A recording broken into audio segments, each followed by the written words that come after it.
Olá, sejam muito bem-vindos. Hoje a gente vai mergulhar de cabeça num guia prático para dominar a comunicação. Sabe aquelas pequenas armadilhas da nossa língua que vira e mexe sabotam a nossa mensagem sem a gente nem notar? Pois é, a gente vai desvendar tudo isso. Bora lá?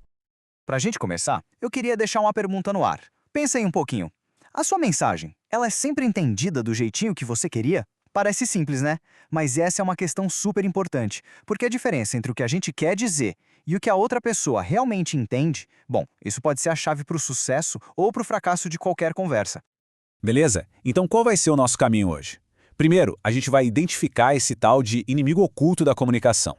Depois, vamos conhecer os vícios mais comuns, aqueles que todo mundo comete. E aí vem o pulo do gato, o nosso plano de 3 passos super prático que é estudar, praticar e pedir feedback.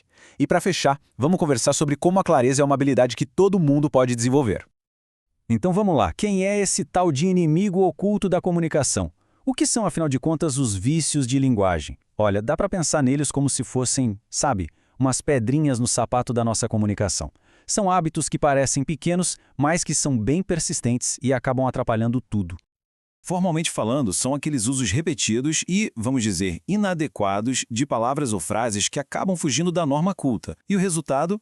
Prejudicam a clareza e até a nossa credibilidade. Mas o ponto mais importante aqui é que muitas vezes, por puro descuido ou por não saber mesmo, isso vira um hábito. E o pior, um hábito que a gente nem percebe que tem. Tá, mas e daí? Por que a gente deveria se preocupar com isso? Bom, as consequências são bem reais, viu? Especialmente na vida profissional. Uma comunicação cheia desses ruídos pode sim prejudicar a nossa imagem, pode deixar a mensagem super confusa e, o que é pior, pode até fazer com que duvidem da nossa competência. E passar uma imagem de despreparo? Ninguém quer isso, né? Certo, agora vamos colocar a mão na massa. Pensa nisso aqui como um guia de campo mesmo, para a gente aprender a identificar essas armadilhas tanto na hora de falar quanto na hora de escrever. Porque, convenhamos, o primeiro passo para se livrar de um hábito ruim é saber que ele existe, é saber reconhecer o bicho. Vamos começar com um clássico, o pleonasmo, a famosa repetição que não serve para nada. É o tal do subir para cima, descer para baixo, entrar para dentro. Quem nunca, né? O problema é que essa informação extra não adiciona nada. Pelo contrário, deixa o discurso meio, sei lá, menos inteligente. A dica de ouro é: ser direto é ser claro. Agora um que é perigoso de verdade, a ambiguidade. É quando uma frase mal construída abre margem para mais de uma interpretação e aí a confusão está feita. Olha esse exemplo. O cliente que está sentado na cadeira quebrou o braço.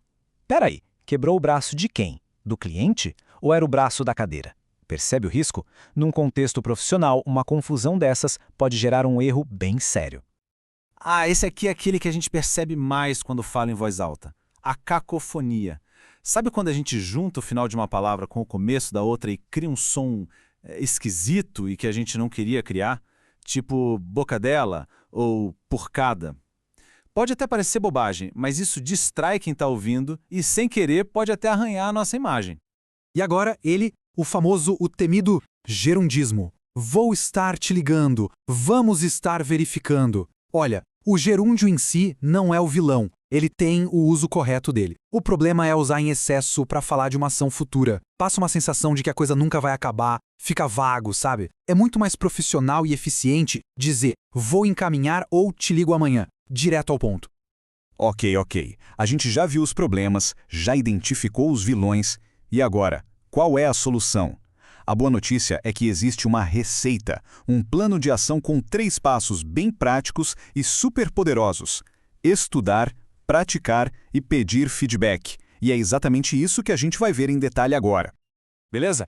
Vamos ao primeiro passo. E o ponto de partida de qualquer mudança é o conhecimento. Então, nosso primeiro passo é estudar.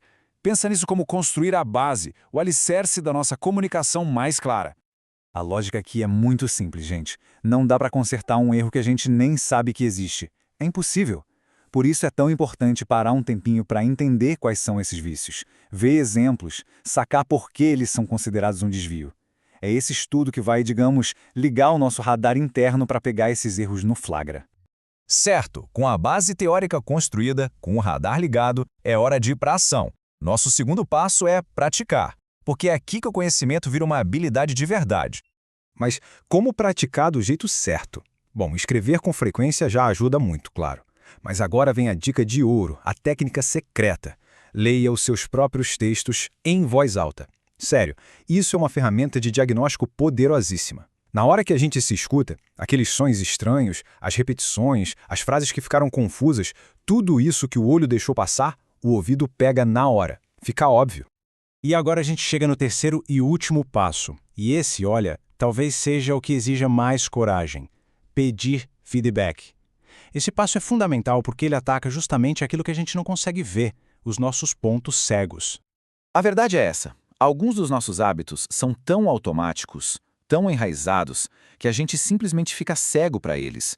A gente não enxerga mais. É por isso que o olhar de fora, a perspectiva de outra pessoa, seja um colega de trabalho, um mentor, um amigo, é uma das ferramentas mais poderosas que existem para a gente poder melhorar de verdade. Então, quando a gente junta tudo isso, estudar, praticar e pedir feedback, o que a gente está fazendo é tratar a clareza da forma certa, não como um dom que algumas pessoas têm e outras não, mas como uma habilidade que pode e deve ser desenvolvida. E esse é o nosso grande objetivo. E tem uma frase que resume essa ideia de um jeito perfeito. A clareza na comunicação não é um dom, mas uma habilidade que se constrói com atenção e esmero. Eu, particularmente, acho isso muito poderoso. Sabe por quê? Porque significa que está ao alcance de todo mundo. Qualquer pessoa que se dedicar de verdade consegue.